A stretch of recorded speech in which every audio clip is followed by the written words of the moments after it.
just to lay the groundwork, well, let's get our guest on and we'll play a few clips to position this story. He's head of campaigns at Popular Conservatism, Andrew Allison. Welcome, Andrew. Good evening, Kevin. Happy New Year. And to you, mate, and to you. Well, listen, first of all, let's remind ourselves of arguably the most catastrophic go woke, go broke disaster in commercial history. That was earlier on last year, and that was when Bud Light, the Anheuser-Busch massive American beer company, decided to make a trans bloke, Dylan Mulvaney. I was supposed to say trans woman, but I've had enough of that nonsense. A man in a dress called Dylan Mulvaney became the face of Bud Light. Remember this? This month, I celebrated my day 365 of womanhood, and Bud Light sent me possibly the best gift ever, a can with my face on it. Yeah, the thing is, Dylan, you're not a woman, are you? You're a bloke in a dress. This company thought, oh, this is so woke, this will go down brilliantly. Who drinks Bud Light? It's guys, it's blokes, good old boys in the South, in the bar, watching football.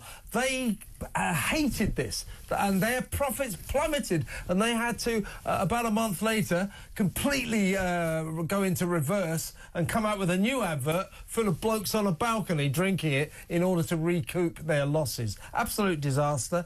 Now, Andrew, Jaguar have done the same, and we'll just play Nigel Farage's response to that, and then we'll get your response. So take it away, Mr. Farage. You're certainly starring on Tonight Show. Do you remember when I told you that Jaguar had gone absolutely bonkers with their new advert showing a bunch of weirdos and no cars? I predict Jaguar will now go bust, and do you know what? They deserve to. Well, the bosses of Jaguar were very upset with me, but I did warn them. Their sales figures are out, and they've fallen by more than 25% in the last quarter. Just goes to show, folks, go woke, go broke. So please, any of you hanging on to political correctness, get rid of it, or you'll live the rest of your life poor.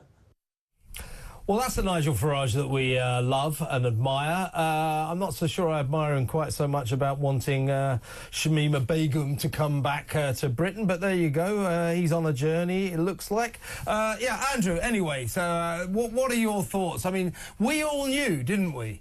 We took one look at that absurd Jaguar advert, the ugly new cars, those weirdos, look at them, and we thought, this is ridiculous. They even jettisoned the iconic Growler car badge, which is, you know, kind of Jaguar's signature image, if you like. We all knew this will be a disaster. Why do you think the bosses at Jaguar didn't realise what the rest of us did realise?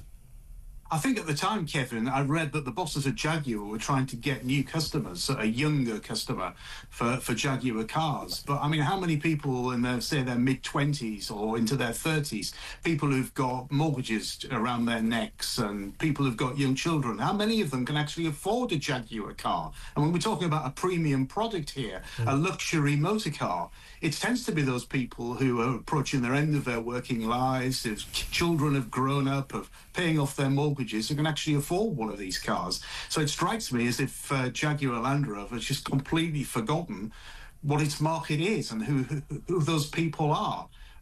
Why? I mean, heaven knows they must have thought, I suppose, that this advertising campaign would work, and they got it completely wrong, as did Bud Light. Yeah, exactly right. And, you know, the worst thing about that is that Jaguar, I think, is like the epitome of traditional, classic British style. Look, there is the E-Type Jaguar. That's back in the 60s. What a beautiful car. One of the most beautiful cars ever made. And now, look. What do they think they're doing? Now, I understand, you know, I think sales were going down. They need to look at a good market, a new market. But, you know, as you say, these hideous, boxy things they've come up with, they'll be very expensive anyway. But the market they're going for won't be able to afford them. I mean, it's just like Bud Light, isn't it? I mean, what goes on in their minds? Why can't they see? When we saw that Dylan Mulvaney, going, oh, anything, we all knew this is going to be a disaster. We see this from Jaguar. We all go, this is going to be a disaster. Go woke, you go broke. Why don't they realise this? What shows the mentality of the corporate world these days, Kevin?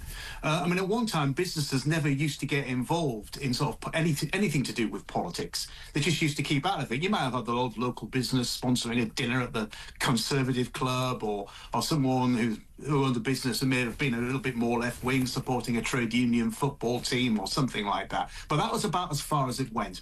And big business just kept out of politics completely. But something changed in the last few years where they felt that this was a bandwagon that they had to get on, that everyone was thinking like this. And they've just completely lost their heads. And as a result, they're losing their businesses. And as you said, they quite rightly deserve to lose their businesses if this is the way that they're going to treat existing customers. And I think this is symptomatic of a syndrome that, thanks to Donald Trump, will increase. And that is this. People all around the world, the Western world, particularly in Britain, particularly in America, they are sick to death, to the back teeth of this woke claptrap. Yes. They're sick of it. And if corporations and businesses don't realise this, if they don't start adopting the views and the attitudes of normal people, as you say, they're going to wither and die. They seem to feel, that if you're going to advertise a bra, you have to get a trans woman. I've got a better idea. Get a woman. Well, yeah, precisely. But thankfully, this is on the way out, and Donald Trump is really going to help the whole world, I think, remove us of this woke nonsense. I picked up, as I was waiting to be interviewed there, you were talking about Stonewall and their influence. That was a campaign group that fought very successfully for gay rights, and what they should have done is say, well, that's it, job done. We can pack up now, we can all do different things. But they didn't. They moved into this. And I speak to loads of gay friends who do not want to be associated with Stonewall and don't want to be associated with the whole trans lobby. Yeah. Spoken to many. I have a gay friend in the studio right now who exactly. says exactly that. Exactly that. Yeah. It's honestly, it is madness. Everybody knew this was destined for disaster, apart from the people who worked in Jaguar. This corporate wokery is the scourge of our time, but thanks to Donald Trump and Elon Musk, I think it's on the way out. But we in this country have got a way to go, and that's slightly depressing.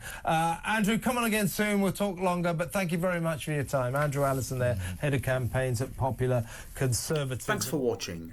And if you enjoyed that, please give it a like and remember to subscribe to our YouTube channel. More details about us can be found on our website, popularconservatism.com, and you can also follow us on social media. Details about that can be found in the notes below.